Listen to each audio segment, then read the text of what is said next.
Don't worry about that. Worry about the Tech Tuesday. Tech Tuesday! What's up, guys? Another Tech Tuesday. Charles got something that he just got, and I'm super excited about. What'd you bring? We brought some anamorphic lenses by GreatJoy. So today we're talking about lenses, and I know that can be kind of overwhelming.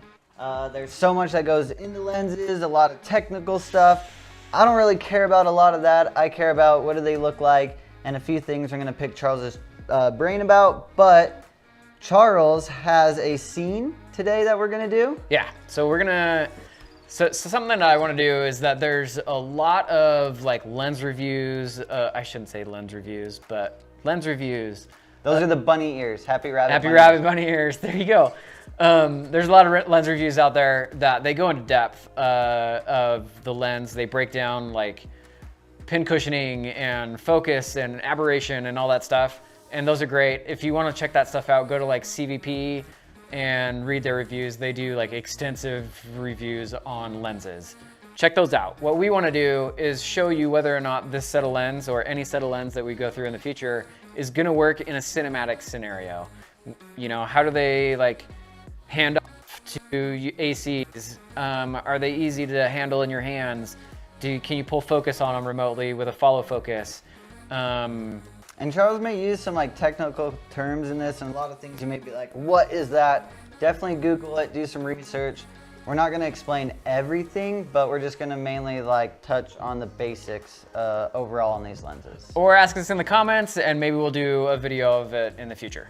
So, what is an anamorphic lens? As soon as you said that, I noticed you have 3 lenses in here, but right off the bat, someone who doesn't know, what's an anamorphic? Yeah, so like anamorphic character. So that means that we get the bowing that you get on the sides with an anamorphic.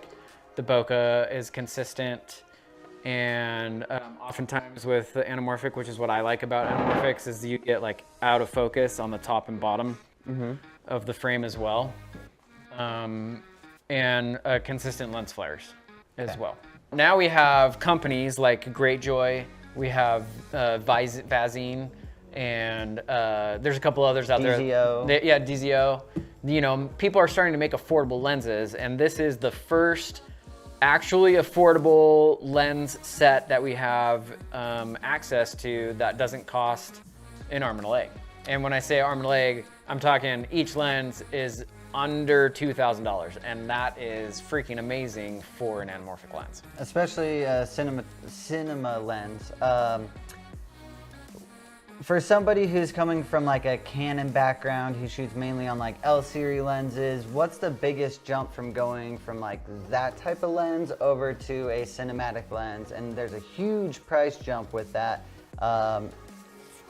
What is that? Yeah, and I would say, I mean, there is the mount. Like mounts are the biggest thing, like going from EF to PL mount, which is what these are. Most cinema glass is PL mount. And if you don't know what that is, we can show you. Let's open these up. And so as you know, like Canon lenses work with Canon mounts, EF, RF, and most cinema lenses are PL mount. And then all or most cinema lenses come with then adapters that will then adapt your lens to most mounts. Yeah, so if you don't know, a PL mount is this positive lock. That's what PL stands for. And it has these bayonets, and it's a bayonet style mount. And that sits into the camera, and then the camera has a ring on it that tightens it down and sucks it into the camera. And it's a positive lock. It's a better system than the EF system like this, where you have, again, it has like little flanges on it, but compared to the PL, like minuscule compared to the PL flange that's on there. And so like, obviously there's more metal here holding it, that you're gonna have a better grip on the lens versus your EF. And so you can have bigger, heavier lenses that aren't supported on a PL versus what you can have on the EF. And if you're watching this video and you know about lenses and you're buying these type of lenses, you probably already know about all the mounts and that sort of thing. But if you're new to lenses and you're kind of like, hey, I've been shooting on like the classic Canons, but I'm ready to step out of that comfort zone, I would definitely recommend, and as we're going to talk about today, a set like this and many other sets.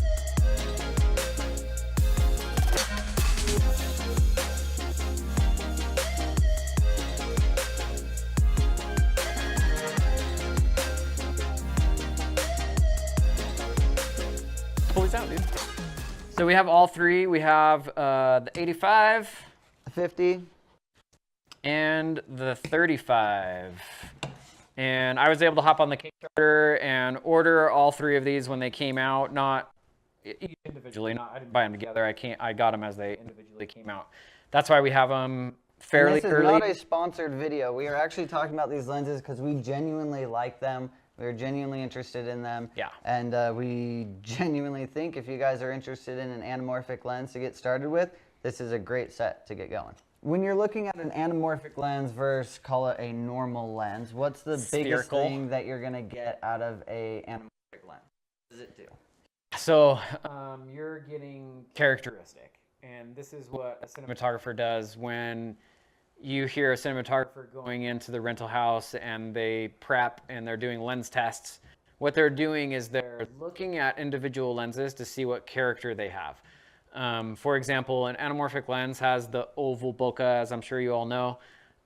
You also get a little bit of curvature towards the sides of the lenses. You'll have on what I love about anamorphic is you get out of focus at the top and the bottom of the frame as well. So I kind of love it all, but that's part of the reason why we love anamorphic. And my favorite part is you get, anytime you're using a flashlight or shooting into lights, it adds a sweet little streak.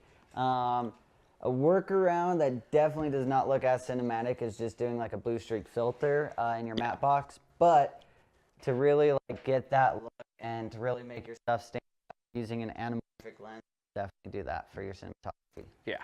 It's great. So these are full frame lenses. So a lot of guys out there are shooting stuff with Blackmagics, with, I don't know, whatever camera, Reds and things like that, that are not full frame. So you're not getting the full advantage of these lenses because these are full frame lenses. So today we're on the Zcam E2 F6, which is a full frame camera. The Zcam, it's very similar to the Red Komodo, small body, but it's full frame and is very cool. So we're gonna dive into that and we'll see you guys on set.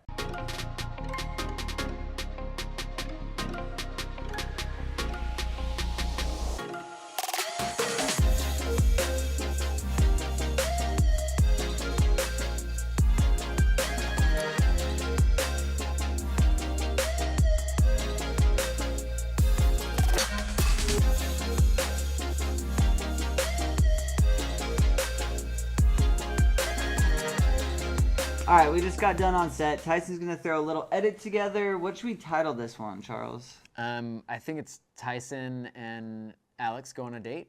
I don't know, I gotta see this one. This is pretty good. Let's jump into it. Here we go.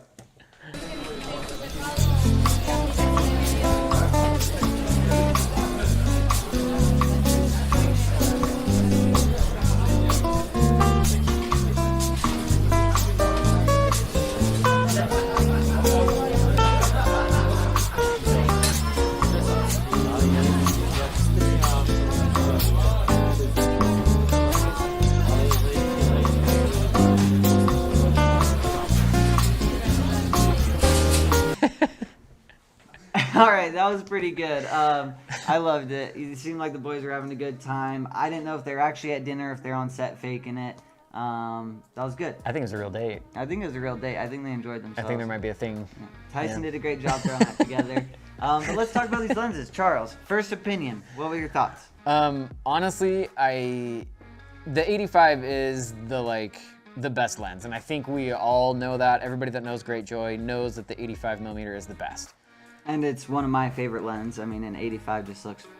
It does. Yeah. On the full frame, it looks amazing. That being said, we know that there's issues with this guy, the 50. And that was the first lens that they came out with, correct? Right, and you know, and they came out with it, and then the community told them a bunch of things that they didn't like about it, and GreatJoy came out with the 35, and then the community said, hey, there's a bunch more things that we don't like, and then they came out with the 50 or the 85. Wow, I'm on point today.